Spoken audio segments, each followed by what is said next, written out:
Hey there, this is Bex from Reading and Writing Redhead, and I just wanted to give you a little quick tutorial on something that I talked about on my blog post about Class Dojo and a unique way to start the year with Class Dojo.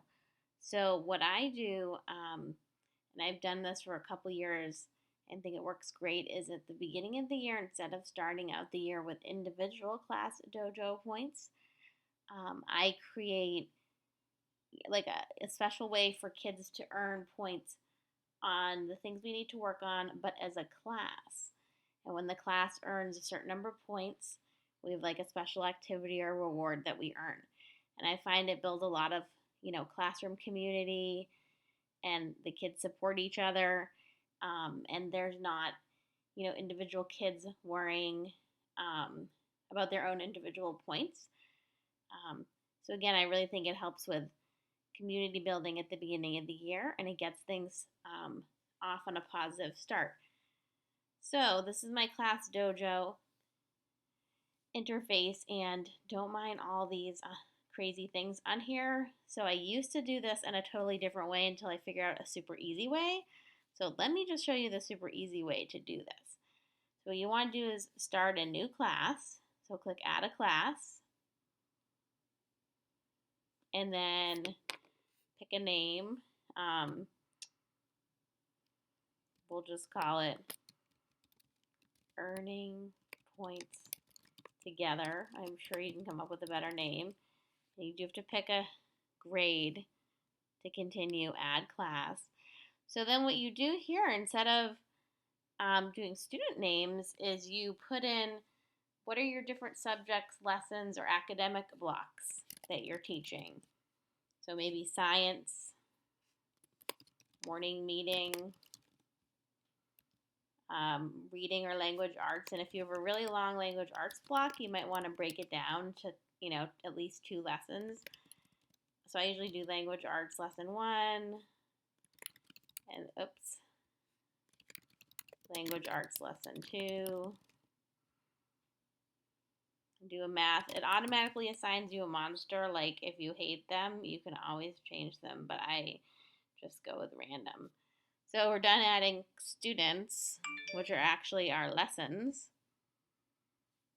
And then it gives you these options to like invite parents, which is super, but we're kind of going to ignore that. So I couldn't figure out a way around it, so it's just going to do it, and we're just going to skip it.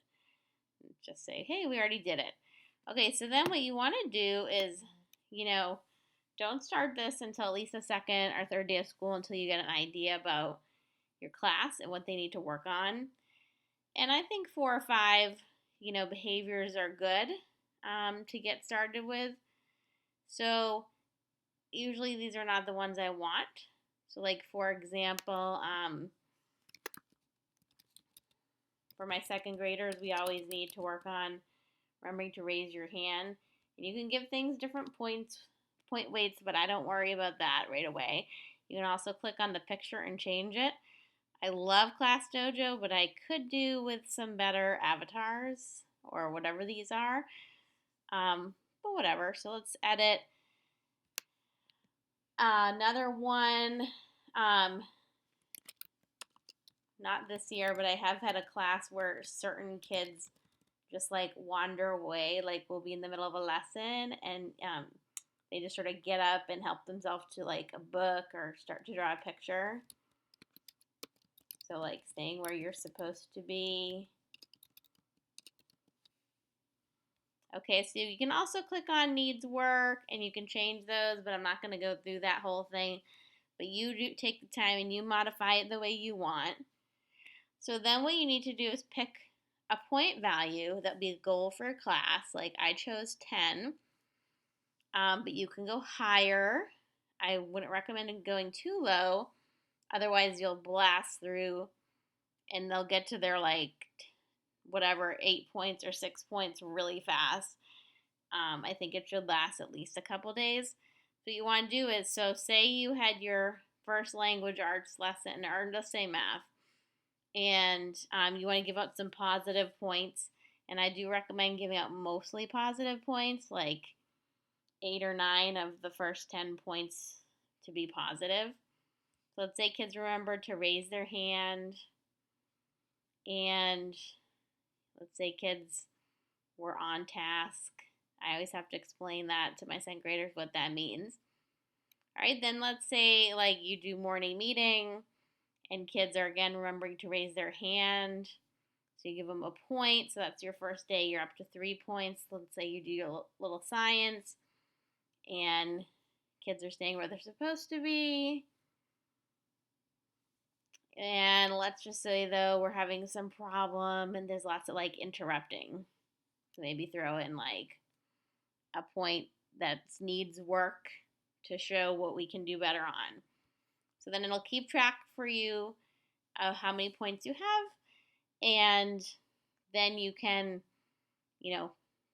maybe even do some math with it like, oh guys, we're at 3, we're trying to get to 10. How many more points do we need?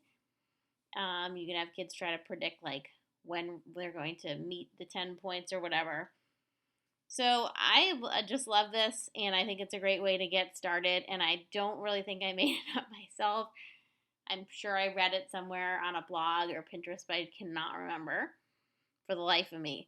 So anyway, I hope this helps and gives you some ideas, and yeah, comment and let me know. Thanks. Bye.